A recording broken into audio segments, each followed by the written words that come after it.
Macbeth by William Shakespeare. Macbeth explores themes of ambition, power, and guilt through the rise and fall of its tragic hero.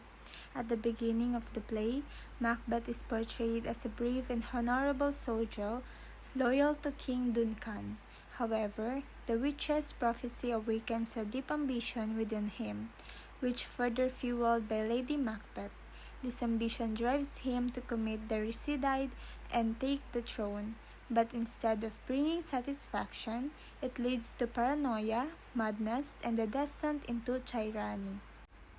William Shakespeare uses Macbeth's transformation to illustrate the corrupting nature of unchecked ambition.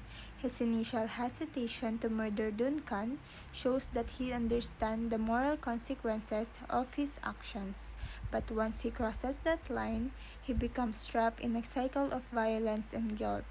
Lady Macbeth, who initially seems stronger and more ruthless, also succumbs to guilt as seen in her famous sleepwalking scene where she tries to wash imaginary blood from her hands.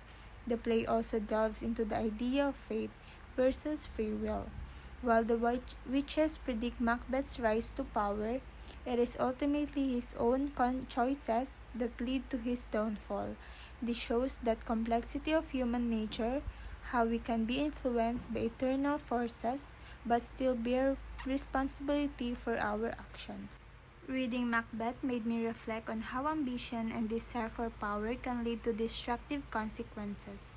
Macbeth, once a loyal and honorable man, becomes consumed by the idea of becoming king, leading him to make terrible decisions that spiral out of control. It made me think about how easily people can be influenced by outside forces, like the witch's prophecies or Lady Macbeth's manipulation. The tragedy of Macbeth's downfall reminds me how unchecked ambition can cloud judgment and push us to betray our values. I also found it thought-provoking how guilt plays a significant role, especially with Lady Macbeth's unraveling after their crimes.